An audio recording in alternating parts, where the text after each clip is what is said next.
Okay, our penultimate session, it's air distribution confusion, new rules, new roles. It's not going to be me talking about it. Good for you. So we're going to welcome our panel. Vince Chirico is the SVP of Global Supply Chain Partners at CWT. Welcome, Vince. Arber Deva is the Senior Director, Head of Distribution Solutions at Lufthansa Group. Roshan Mendis is the Chief Commercial Officer at Sabre Travel Network. And lastly, Moshe Rafiah, the CEO of TRAVELfusion. Can we have a round of applause for our panel, please?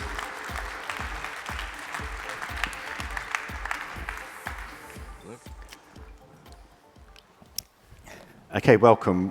Big panel, not a lot of time, so we're going to try and get into some of the meatier bits as quickly as we can. So we'll start with you, Vince, and then we're going to go along. It's a very, very simple question. It is, on a scale of 1 to 10, with 1 being still stuck in the 1980s, and 10 being the utopia that everybody wanted, where would you say airline distribution, the ecosystem of it, currently resides? 1 to 10.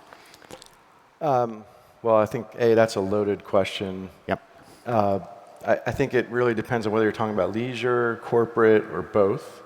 Okay. I would say the industry is coalescing around trying to get it to a 10. However, we at CWT, while we're investing in this and leaning in on it heavily, we have to be mindful and protect our corporate customers, the interests of our corporate customers. So I would say for those who are, travel twice a year and shop and buy online for leisure, they may be okay with, waiting 10 to 60 seconds response time, or having sessions time out, or have bookings disappear into the ether world when they're, because of a outdated cache. Or they may be okay with the complications associated with comparison shopping across various bundles, NDC offers, or needing to book multiple itineraries because of multi-airline or interline routes, or not be able to use the unused portions of their offers, because all those gaps still exist. So I would say for leisure travelers, they may be okay with that. I think for corporate travelers, we're not okay with that, with those gaps, and I think for that reason, we give it a 2. A 2, okay. You say? Okay. Well, 2 was 3 years ago, so now I would say for us it's something between 6 and 7. Okay, good difference of opinion. Roshan? I'd say between 4 or 5. In fact, it's a good audience participation question because we all travel to get here, and I don't know that anybody here would say we are anywhere near utopia. I had certainly a 4 out of 10 experience getting here. Not as bad as the CEO of Price, not as bad as the Booking.com CEO, but stop there. We don't need you to. The sad thing is, we all have the ability to take it to a 9 or a 10.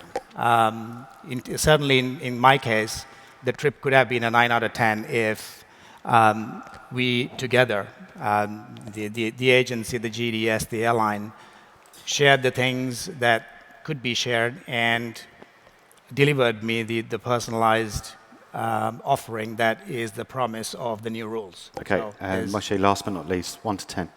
I would go with 7, and if I'm invited next year, I would push that up to 8. And the reason is that we think that NDC is ready for prime time.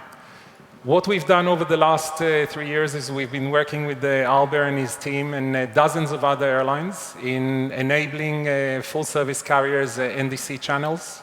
We've been optimizing the connections and integrations with them. We've been fixing bugs. And most importantly, we've been working on scale. At the same time, we've enabled customers like Vince and other TMCs to go live with NDC. The majority of big OTAs that have gone live now with NDC. And I think what's interesting is there's been recently some comments of this is really not NDC, it's like traditional, what's the differences? And I think that it's really important in the context of this discussion to frame this conversation and realize that we've been engaged in building a new infrastructure, but we can't really underestimate the fact that there is a shift that is happening that hasn't happened for 40 years in airline distribution. and that is moving from a third-party broker making the offer to Lufthansa making the offer. And that is a fundamental shift. It's going to pave the way to modern retailing. And I just want to finish off here with two small nuggets of how we're seeing a clear differentiation on NDC. So one of them is we're working with a number of airlines on dynamic bundles with the corporates and the TMCs. These are special fares constructed specially for these corporates, and they can be down to a level of an O&D, where these fares have been included, not just the corporate fares, but also Wi-Fi and lounge access. So that's one manifestation. Another one we probably will speak about is the dynamic pricing that, again, Lufthansa is leading the charge on. So we are very bullish on that. Okay, Roshan, I mean, that's you that he was talking about right at the beginning of his answer, though. So Sabre obviously has a strategy, and it's certainly moved on from its kind of anti-NDC days. I mean, what do you say to Moshe about this? Is a reformulating of the ecosystem? Yeah. So the way we look at it is, and of course we come to it in two different ways, because we've been around for 40 years, and admittedly some of the ways in which we do things and the rest of the ecosystem does things is 40 years old. The way we look at it is there's four boxes in this equation. There is getting the content, there's displaying and enabling the content, there's policy, and there's fulfillment and service. We've certainly made progress, and certainly the likes of Moshe have made progress in getting the content, shopping, booking, and paying. We've been insistent in all of our dealings with both sides of the marketplace that we need to have a solution for all four boxes. And that's because, unlike Moshe, we transact 500 million transactions a year, 1.4 million API calls a minute, and there are billions, trillions of dollars that are dependent on high scalability, reliability systems that operate in a certain way, and these are businesses that are hugely dependent on efficiency. Yep. And I said it's a 4 or a 5 to my first answer. And the reason that we've been insistent that we solve all these four boxes is because to get to a 7 or an 8, which we think is possible, we don't want to first go to 2. Okay. And it's worth asking at this stage, though, I mean, how many NDC bookings have you processed, and how many carriers do you have live? We have a couple of carriers live, and maybe a few thousand NDC bookings. Okay. But we are not going to do NDC at scale till NDC is ready for the kind of scale that we operate at. Okay. We purposely, when we were doing the briefings in the last couple of weeks, didn't want this to become an NDC or yet another NDC discussion. So we'll kind of move on and make it a little bit more generic. I mean, Vince, who ultimately do you sense is going to control the distribution of product over time? Is it going to be solely in the hands of the airlines, or is Roshan still going to have a hand in that, do you think? I think it's going to be whoever gains the trust of the customer. Or said differently, whoever hasn't violated the trust of the customer. I think the customer will vote with their wallet. And so this age-old battle of distribution channel versus content, I think lies in the hands of the customer. Okay, and Lufthansa? I actually agree to that. So we need to be there where the customer is, be it a leisure customer on online sites, traditional travel agency, but also on the corporate side, being in the Concurs and Citrix and GetTheres of this world. So that's where actually people shop, so we need to be there. And for us, NDC is just a mean to transform and innovate the marketplace, these marketplaces. And we acknowledge also the efficiency part in the end-to-end processing. And I think, the power will be with the customer because it's their choice. And for Lufthansa Group, this is also a commitment that it's not only about our .com. So we do basically NDC to be in every shelf that is possible and where the customers are looking for Lufthansa Group flights. Okay. So it was referenced earlier. I mean, I think this is one of the most interesting elements of where this can all go, and that's dynamic pricing. And we'll start with you, Roshan. I mean, what are the roadblocks that you sense that still remain for that to become a reality at scale, do you think? So certainly we need to move on from the availability-based pricing, and Sabre has just agreed with ATPCO a standard for laddered pricing, which is another name for dynamic pricing. I think for dynamic pricing to be a reality in the full definition of it, we have to be able to use the plumbing of NDC to consider all the attributes, or as many attributes as possible, that takes into consideration the context of travel, so that a transaction can be priced with many more attributes than the availability-based pricing we have now. We are testing it now. We are testing how that information can be transmitted and displayed. My guess is that we are a few years away from realizing the full potential of dynamic pricing. Moshe? So we believe dynamic pricing is live today, and we are actually transacting with the dynamic pricing. I think Lufthansa calls it continuous pricing, so maybe we need to just consider it that.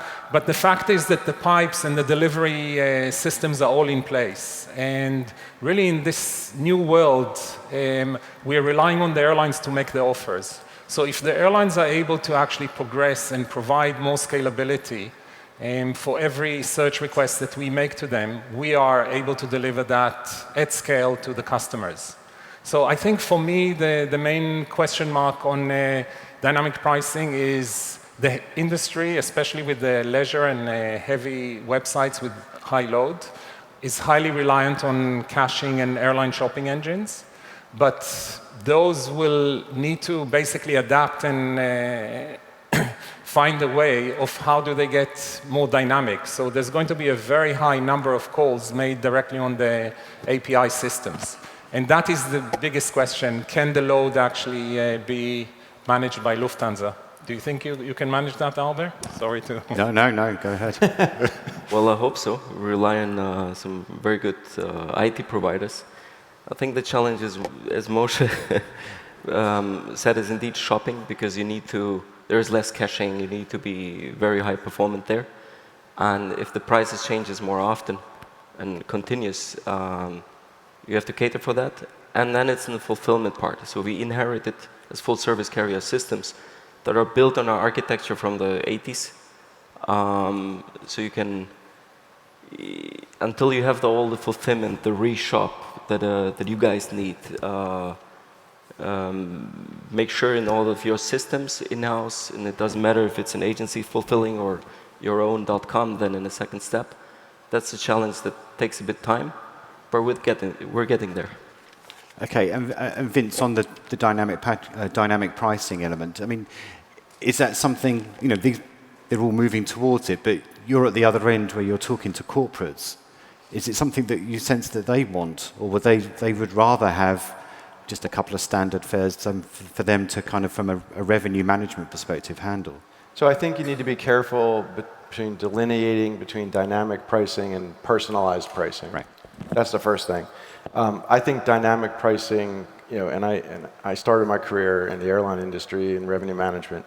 I think it just eliminates the arbitrage opportunity between ticketing, between booking and ticketing. So I think it's a revenue management play for the airlines. And we've offered instant ticketing in lieu of, you know, to solve dynamic pricing with the GDSs. For some reason, it doesn't seem to be acceptable to a number of airlines. But you know, we don't have customers screaming for dynamic pricing. What we have is, you know, a request for personalized experience. You said that some of the airlines aren't kind of amenable to it. Why do you think that is? It's not automated enough. It still leaves some room for arbitrage. It's not quick enough. Those are some of the reasons we've heard back from airlines. One of the when NDC was first talked about, and we're going back 7 or 8 years now, aren't we?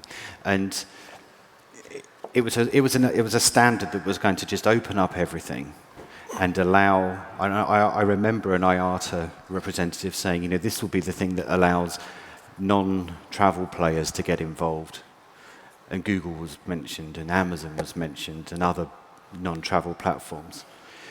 Do you sense that at some point fairly soon, once the standards and the things have been sorted out, whether it's at Sabre's end or whoever's end, that they will make their move to take advantage of what was originally proposed?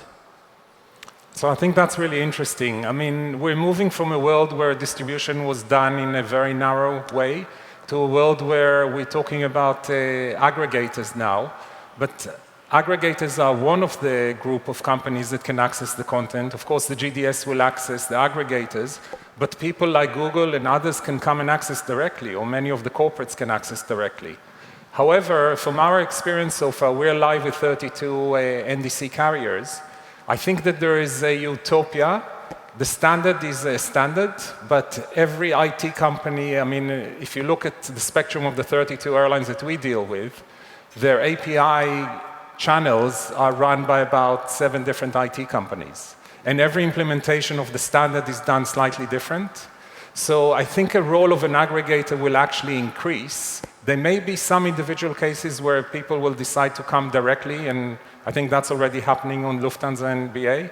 But ultimately, my opinion generally on standards and APIs, the difficulty is not actually in connecting via an API. The difficulty is in providing robust, scalable, operational system.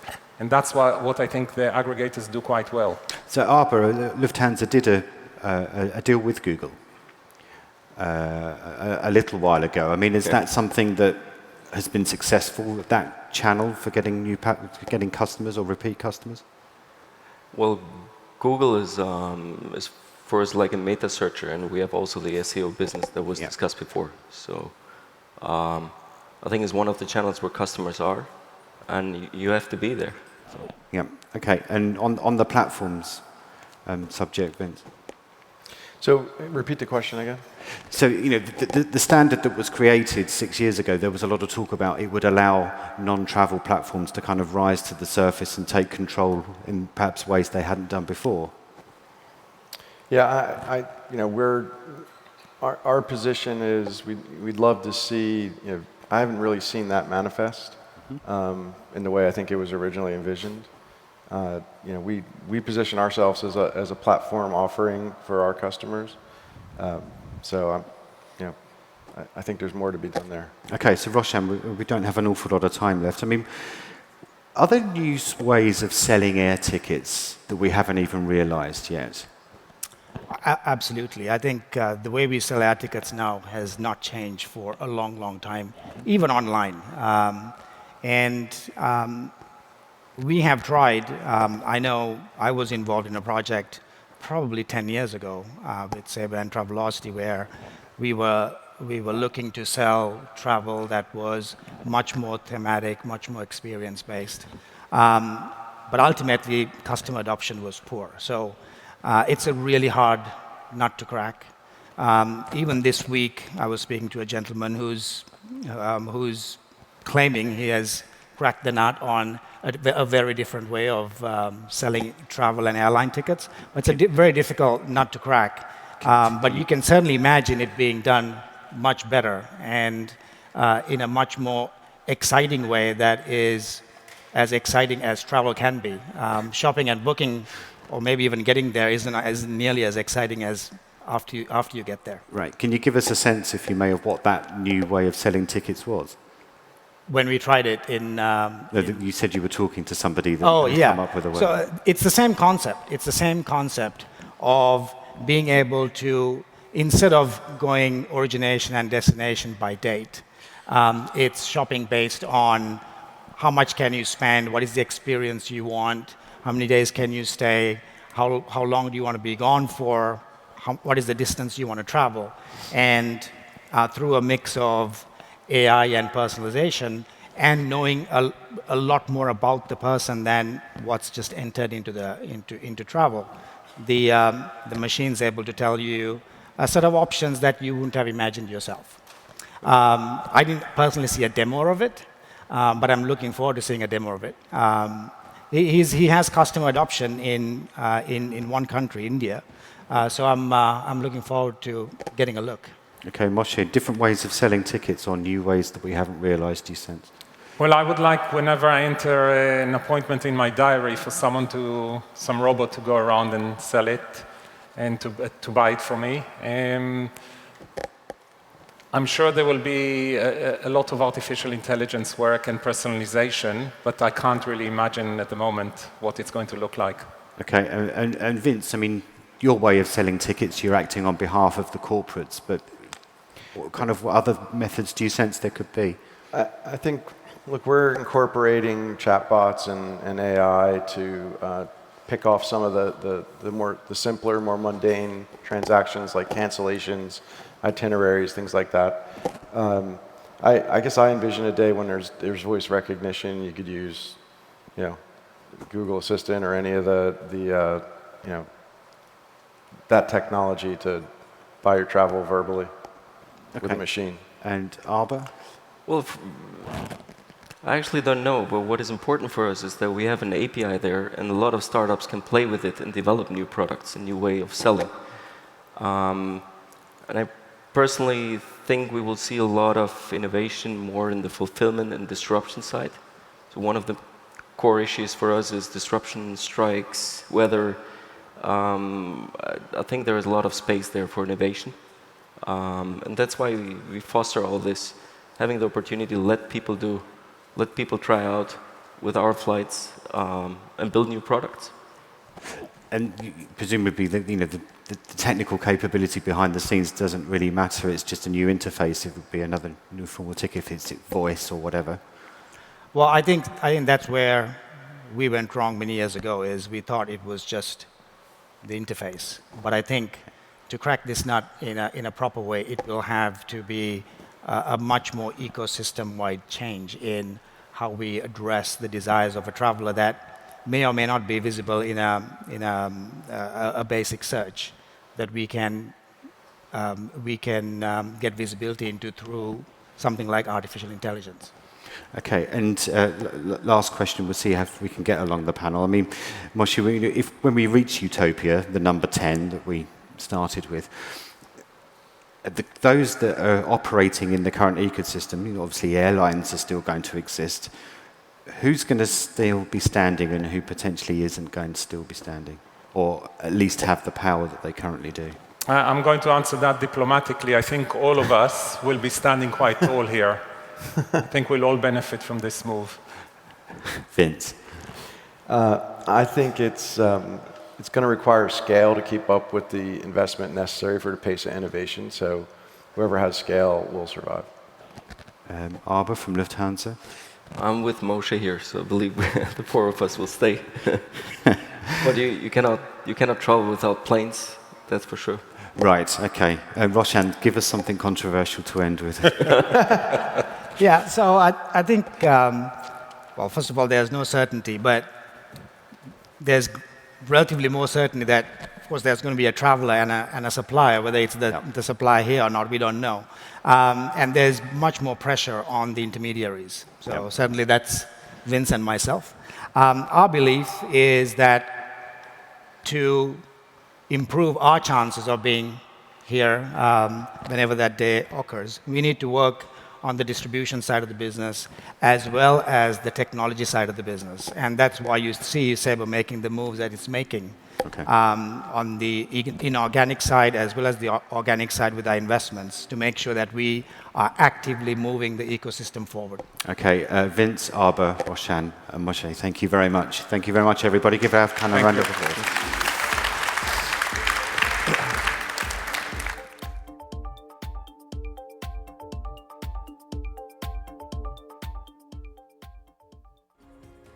A change of scenery shouldn't mean a change in standards. At Hertz, we always recognize your loyalty and work hard to exceed your expectations by getting you in the right car and out on the road in the blink of an eye. So Hertz is proud to have earned #1 in customer satisfaction by J.D. Power. And it's all thanks to you. Hertz, we're here to get you there.